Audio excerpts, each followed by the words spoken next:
মুভিটি শুরু হয় একটি মেয়েকে দিয়ে যার নাম অনিতা নিডি এবং সে একটি মানসিক স্বাস্থ্য কেন্দ্রে চিকিৎসা নিচ্ছে, তার মনস্তাত্ত্বিক চ্যালেঞ্জগুলোর মোকাবিলা করছে।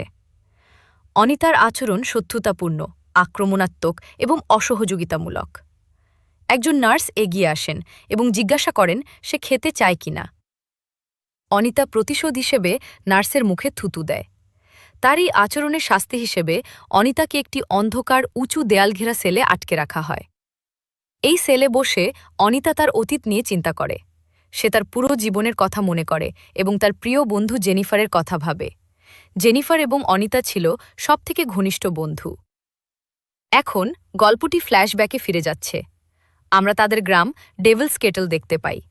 এখানেই তারা দুজনে বড় হয়েছে। একটি কাছের জলপ্রপাতের নাম অনুসারে শহরটির নামকরণ করা হয়েছিল। এই স্রোতের জল একটি বড় গর্তের মধ্যে সজোরে গিয়ে পড়ে, কিন্তু কেউ জানে না এই জল কোথায় যায়। বিজ্ঞানী, গবেষক এবং স্থানীয়রা সবাই এটি খুঁজে বের করার চেষ্টা করেছেন, কিন্তু ব্যর্থ হয়েছেন। এখন আমাদের মূল গল্পে ফিরে আসা যাক।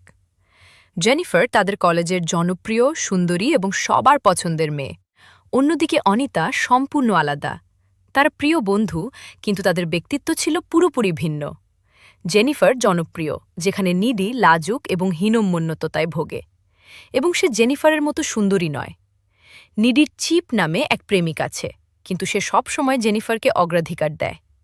উদাহরণস্বরূপ, জেনিফার নিডিকে বলে যে আজ রাতে তারা একটি স্থানীয় বারে যাচ্ছে, যেখানে একটি ব্যান্ড পারফর্ম করছে, বলছে যে এটি অনেক মজার হবে। নিডি তার প্রেমিকের বদলে জেনিফারকে বেছে নেয়, তাই তারা বারে যায়। জেনিফার তৎক্ষণাৎ ব্যান্ডের প্রধান গায়ক নিকোলাসের প্রতি আকৃষ্ট হয়, এমনকি সে তাকে একটি ড্রিঙ্ক দেওয়ার প্রস্তাব দেয়। জেনিফার যখন নিকোলাসের জন্য ড্রিঙ্ক আনতে যায়, তখন সে তার ব্যান্ডমেটের সাথে জেনিফারকে নিয়ে কথা বলে। নিডি তাদের কথা আড়ি পেতে শুনে ফেলে, এবং সে যা বলে তা নিডির পছন্দ হয় না। নিডি জেনিফারকে সবকিছু বলে, কিন্তু জেনিফার তাকে তা উপেক্ষা করতে বলে। ব্যান্ড গান শুরু করে। হঠাৎ একটি শর্ট সার্কিটের কারণে বারে আগুন লেগে যায়। আগুন ধীরে ধীরে ছড়িয়ে পড়তে শুরু করে। মানুষ মরিয়া হয়ে নিজেদের বাঁচানোর চেষ্টা করে। নিডি বাথরুমের জানালা ভেঙে জেনিফারের সাথে পালিয়ে যায়। পুরো বারটি আগুনের শিখায় গ্রাস হয়ে যায় এবং মানুষ চিৎকার করতে থাকে। একবার তারা বাইরে আসার পর নিকোলাস জেনিফারকে ব্যান্ডের সাথে আসার আমন্ত্রণ জানায়। সে তাকে একটি ভালো সময়ের প্রতিশ্রুতি দেয় এবং তাদের ভ্যানে উঠতে বলে। নিডি জেনিফারকে যেতে মানা করে, কিন্তু জেনিফার খুব যেতে চায়। তাই জেনিফার নিকোলাস এবং তার ব্যান্ডমেটদের সাথে ভ্যানে উঠে পড়ে। নিডি পেছনে পড়ে থাকে, এবং জেনিফার যখন চলে যায় সে তা চেয়ে চেয়ে দেখে। তার মুখের বিষণ্ণতা ছিল চোখে পড়ার মতো। উদ্বিগ্ন হয়ে নিডি বাড়ি যায়। সে তার প্রেমিক চিপকে ফোন করে এবং যা ঘটেছে তা জানায়। সে তাকে বলে যে জেনিফার ব্যান্ডের সাথে চলে গেছে, এবং সে চিন্তিত যে তারা হয়তো তার ক্ষতি করতে পারে। সে তার প্রেমিককে আরও বলে যে সে ভয় পাচ্ছে তারা জেনিফারের সুযোগ নিতে পারে। যখন সে ফোনে কথা বলছিল, তার দরজার বেল বেজে ওঠে। সে পরীক্ষা করতে যায়, কিন্তু সেখানে কেউ নেই। কাউকে না পেয়ে সে ভেতরে ফিরে আসে, কিন্তু একবার ভেতরে আসার পর সে একটি শব্দ শুনতে পায়। আতঙ্কিত হয়ে সে চারপাশে তাকায় এবং দেখে জেনিফার সেখানে বসে আছে, আহত অবস্থায়। তার মুখ রক্তে মাখা। জেনিফার শুধু মুচকি হাসে, যা নিডিকে বিচলিত করে। তারপর জেনিফার রেফ্রিজারেটর খোলে, কাঁচা মুরগির মাংস বের করে এবং তা খেতে শুরু করে। হঠাৎ জেনিফার একটি ভয়ানক চিৎকার দেয় এবং একটি কালো পদার্থ বমি করে। নিডিকে আতঙ্কিত করে জেনিফার তখন চলে যায়। পরদিনও নিডি গত রাতের ঘটনায় বিচলিত থাকে। সে জেনিফারের জন্যও চিন্তিত। তখন জেনিফার আসে, একদম স্বাভাবিক আচরণ করে। গতরাতে জেনিফার বিধ্বস্ত অবস্থায় ছিল, কিন্তু আজ তাকে বেশ চনমনে এবং আত্মবিশ্বাসী দেখাচ্ছে। তারা দুজনেই ক্লাসে থাকে, যখন তাদের শিক্ষক বারের আগুনে যারা মারা গেছে তাদের প্রতি সমবেদনা প্রকাশ করেন। জেনিফার শুধু হাসে, শিক্ষককে নিয়ে উপহাস করে। জেনিফার পুরোপুরি বদলে গেছে। এটি নিডিকে গভীরভাবে বিচলিত করে। সে খুব বিভ্রান্ত।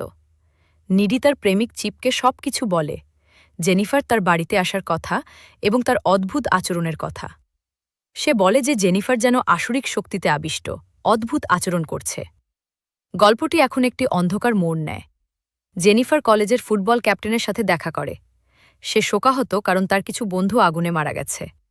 জেনিফার তাকে সান্ত্বনা দেয় এবং তাকে স্কুলের পাশের জঙ্গলে নিয়ে যায়।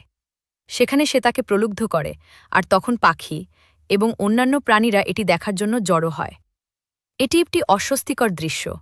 হঠাৎ জেনিফারের মুখ বদলে যায়, তার দাঁতগুলো লম্বা ফ্যাঙের মতো হয়ে যায়, যেন অশুভ শক্তিতে আবিষ্ট, এবং সে ফুটবল ক্যাপ্টেনকে হত্যা করে। মৃত্যুপথযাত্রী ক্যাপ্টেন চিৎকার করে এবং কলেজের একজন শিক্ষক তার কান্না শুনতে পান। শিক্ষক শব্দের উৎস অনুসরণ করে ঘটনাস্থলে পৌঁছান, যেখানে তিনি ক্যাপ্টেনের ক্ষতবিক্ষত দেহ খুঁজে পান। নিডি এবং জেনিফার ফোনে কথা বলে। নিডি শহরের সাম্প্রতিক মৃত্যুগুলো নিয়ে চিন্তিত। অনেক মানুষ মারা গেছে, কিন্তু জেনিফার তাকে শান্ত হতে এবং এটি কাটিয়ে উঠতে বলে। পরে আমরা দেখি জেনিফার কোনো ব্যথা অনুভব করা ছাড়াই লাইটার দিয়ে তার জিহ্বা পুড়িয়ে ফেলছে। জেনিফার তখন নিডিকে বলে, আমি একজন ঈশ্বর। ধীরে ধীরে 1 মাস কেটে যায়। এখন জেনিফারকে দুর্বল, ক্লান্ত এবং অসুস্থ দেখায়। সে আর আগের মতো সক্রিয় এবং কর্মচঞ্চল নেই। আমরা তখন দেখি একজন ছাত্র জেনিফারকে তার সাথে সিনেমা দেখতে যাওয়ার কথা বলে, ভালো সময়ের প্রতিশ্রুতি দেয়। জেনিফার প্রত্যাখ্যান করে, কিন্তু পরিবর্তে আজ রাতে দেখা করার পরামর্শ দেয়। সে তাকে একটি নির্মাণাধীন বাড়িতে দেখা করতে বলে। বাড়িটি অসম্পূর্ণ ছিল। রাত নামলে ছেলেটির সাথে কথা বলার সময় জেনিফারের চোখের রং পরিবর্তন হতে শুরু করে। তার চোখ দেখে ছেলেটি ভীত হয়ে পড়ে। তারপর জেনিফার ছেলেটিকে হত্যা করে এবং তার মাংস খেতে শুরু করে। এদিকে নিডি তার প্রেমিকের সাথে আছে। সে জেনিফারকে নিয়ে একটি দুঃস্বপ্ন দেখে। সে অনুভব করে যে জেনিফার বিপদে আছে। সে তখনই বাড়ি থেকে বেরিয়ে যায়। যখন সে রাস্তায় ছিল, জেনিফার রক্তাক্ত অবস্থায় তার সামনে উপস্থিত হয়। তারপর জেনিফার নিডির গাড়ির উইন্ডশিল্ডের ওপর ঝাঁপিয়ে পড়ে। আতঙ্কিত হয়ে নিডি পালিয়ে তার বাড়িতে ঢোকে। যখন সে তার বিছানায় যায়, সে দেখে জেনিফার সেখানে আগে থেকেই আছে, আবার স্বাভাবিক আচরণ করছে। বিভ্রান্ত নিডি বুঝতে পারছে না কি ঘটছে। সে জেনিফারকে চলে যেতে বলে, কিন্তু জেনিফার তাকে চিন্তা না করতে বলে। আমরা সবচেয়ে ভালো বন্ধু, সে বলে। আমি তোমাকে সত্যিটা বলবো। সে ব্যাখ্যা করে সেই রাতে কি ঘটেছিল, যেদিন বারে আগুন লেগেছিল। নিডি সত্যিটা দাবি করে, তাই জেনিফার সবকিছু প্রকাশ করে। বলে, যখন আমি ব্যান্ডের সাথে তাদের ভ্যানে করে গিয়েছিলাম, তারা আমাকে জলপ্রপাতের কাছে নিয়ে গিয়েছিল। সে ব্যাখ্যা করে যে নিকোলাস এবং তার ব্যান্ডমেটরা শয়তানের পূজা করত। তারা সফল সঙ্গীতশিল্পী হওয়ার জন্য যে কোনো কিছু করতে রাজি ছিল। তারা আমাকে জিজ্ঞেস করেছিল আমি কুমারী কিনা। আমি তাদের বলেছিলাম হ্যাঁ। তারা আমাকে শয়তানের কাছে উৎসর্গ করার পরিকল্পনা করেছিল, যশ এবং খ্যাতির বিনিময়ে। ব্যান্ডটি কালো জাদুর সাথে জড়িত ছিল। জেনিফারকে ছুরিকাঘাত করার পর নিকোলাস ছুরিটি জলপ্রপাতে ফেলে দেয়। কিন্তু জেনিফার প্রকাশ করে যে সে আসলে কুমারী ছিল না, যে কারণে সে বেঁচে গিয়েছিল। তবে বলিদানটি পরিকল্পনা অনুযায়ী হয়নি। সে একটি শয়তান দ্বারা আবিষ্ট হয়ে পড়ে। বলিদানের পর ব্যান্ডটি বিখ্যাত হয়ে যায় এবং জেনিফার বেঁচে থাকলেও একটি রাক্ষস তার শরীরের নিয়ন্ত্রণ নিয়ে নেয়। সে ব্যাখ্যা করে যে যখন সে জেগে উঠেছিল, তার তীব্র ক্ষুধা ছিল। এই কারণেই আমি তোমার বাড়িতে গিয়েছিলাম। আমি ক্ষুধার্ত ছিলাম। কিন্তু আমি তোমাকে আঘাত করতে পারিনি।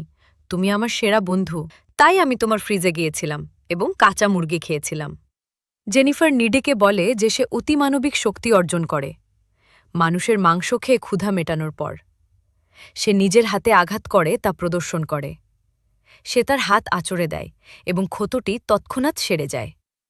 জেনিফারের এখন আসুরিক ক্ষমতা আছে। সবকিছু দেখে এবং শুনে আতঙ্কিত হয়ে নিডি জেনিফারকে চলে যেতে বলে এবং বলে যে সে এখন কথা বলতে পারবে না। জেনিফার তখন দ্বিতীয় তলার জানালা দিয়ে ঝাঁপ দেয়, যা প্রায় 12 থেকে 13 ফুট উচ্চতা ছিল। এই অবিশ্বাস্য ঝাঁপ দেখে নিডি আরও আতঙ্কিত হয়ে পড়ে। কি ঘটছে তা জানতে নিডি লাইব্রেরিতে গিয়ে গবেষণা করে। সে উত্তরের খোঁজে অশুভ শক্তির ওপর লেখা বইগুলো দেখে। পড়ার মাধ্যমে নিডি জানতে পারে যে ব্যান্ডটি একটি ভুল করেছিল। তারা ভেবেছিল জেনিফার কুমারী। ফলস্বরূপ তারা তাদের খ্যাতি পেলেও একটি শয়তান জেনিফারকে দখল করে নেয়। সে আবিষ্কার করে যে এই শয়তানকে থামানোর একমাত্র উপায় আছে, আর তা হল এর হৃৎপিণ্ডে ছুরি দিয়ে কাঘাত করা। বই অনুযায়ী আর কোনো উপায় নেই। নিডি তার প্রেমিক চিপকে সবকিছু বলে, কিন্তু সে তাকে বিশ্বাস করে না। সে তাকে একজন মনোবিদের সাথে দেখা করার পরামর্শ দেয়। নিডি আরও জানতে পারে যে টিকে থাকার জন্য জেনিফারকে অবশ্যই মানুষের রক্তমাংস খেতে হবে, নতুবা সে তার শক্তি এবং সৌন্দর্য হারাবে। সুন্দর এবং তরুণ থাকতে জেনিফারকে হত্যা এবং মাংস খাওয়া চালিয়ে যেতে হবে। কয়েকদিন পর তাদের স্কুলে একটি নাচ অনুষ্ঠিত হয়, যেখানে অনেক শিক্ষার্থী জড়ো হবে। নিডি চিন্তিত যে জেনিফার নাচের অনুষ্ঠানে কাউকে হত্যা করার চেষ্টা করবে এবং তার প্রেমিক চিপ বিপদে পড়তে পারে। সে চিপকে অনুষ্ঠানে না যেতে বলে, কিন্তু সে তাকে গুরুত্ব দেয় না। সে তাকে বলে যে কিছুই হবে না এবং শুধু শান্ত থাকতে বলে। নাচের রাত আসে এবং সবাই নাচতে শুরু করে। নিডি তার প্রেমিকের জন্য অপেক্ষা করে, কিন্তু চিপ তখনও আসেনি। সে আরও লক্ষ্য করে যে জেনিফারও সেখানে নেই। তার মনে খারাপ অনুভূতি শুরু হয় এবং সে ভীত হয়ে পড়ে, কারণ চিপ বা জেনিফার কেউই অনুষ্ঠানে নেই। উদ্বিগ্ন হয়ে সে অনুষ্ঠান ছেড়ে চিপের বাড়িতে যায়। সে জানতে পারে যে চিপ কিছুক্ষণ আগে একটু হাঁটার জন্য বের হয়ে অনুষ্ঠানের দিকে গেছে।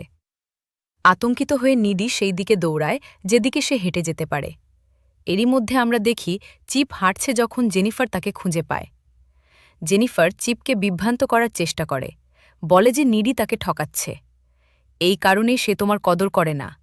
তারা কথা বলতে থাকে যখন সে তাকে একটি পরিত্যক্ত ভবনের দিকে নিয়ে যায়।